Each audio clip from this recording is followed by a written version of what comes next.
Because we all have the power, if we wanted to not be poor if we learned how to raise money.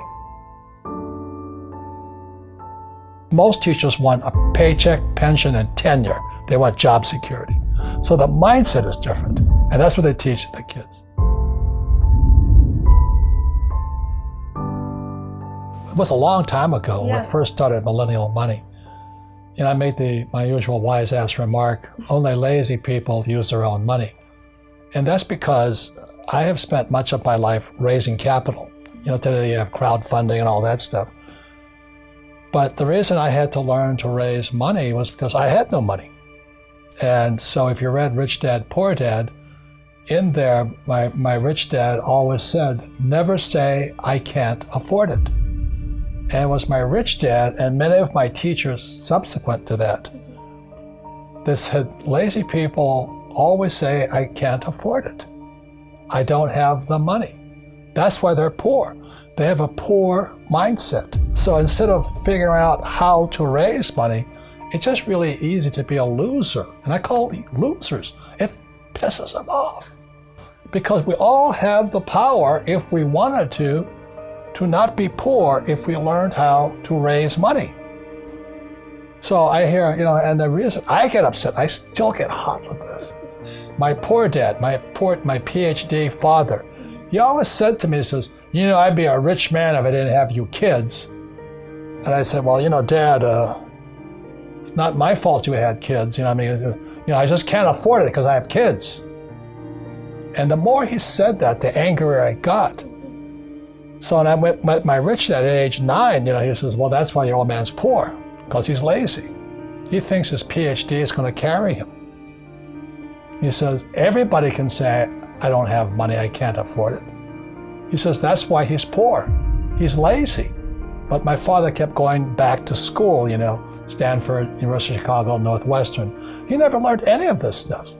They still don't know it. So the reason I say only lazy people use their own money is because it takes much more intelligence to raise capital. And so I've never been able, ever since my rich dad was a little boy, my rich dad forbade me from ever saying, I can't afford it. He says, figure out how you can afford it. How can you do something? Figure out how you can do something. So over my lifetime, most of the projects I've started, I've never had any money. I like not having money because it forces me to think. I get creative.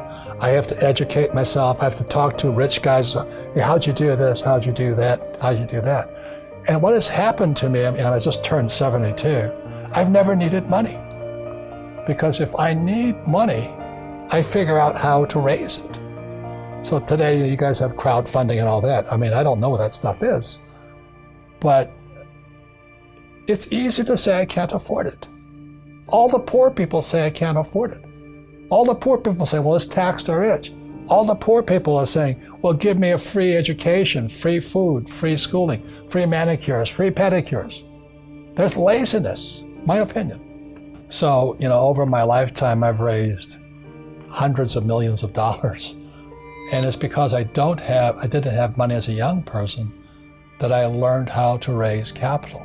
And it's really quite simple. You have to find an asset that's worth more than me. If they can't invest in me because that's called slavery, buy me, So what I do is, I started off, I read about it in Fake.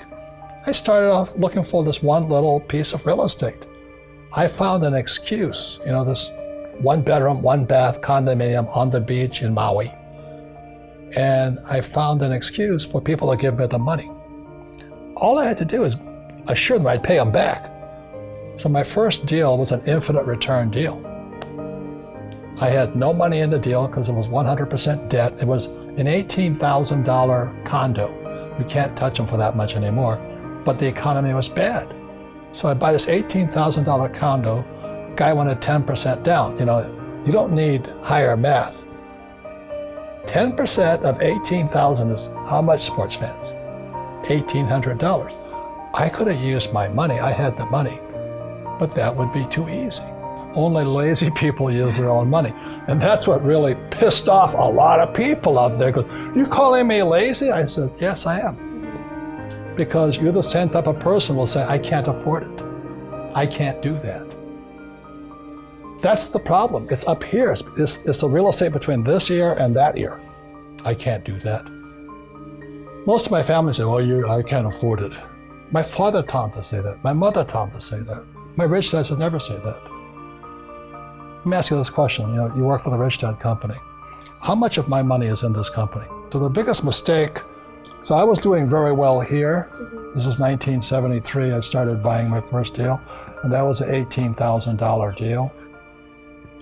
$1,800 down, $25 a month, cash flow. That was infinite. So and then I kept doing that. I had a lot of property.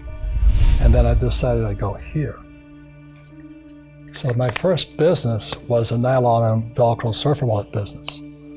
And it didn't sell. So, everybody knows what those wallets are today. But back then, this was 1974 or 5. Yeah, 75. They didn't know what the wallets were. So we were going broke really fast. We bought 100,000 of these wallets from Korea. We shipped it to our warehouse in Long Island, and we were borrowing money from our investors. So we raised about $600,000 to get this little goofy wallet business up.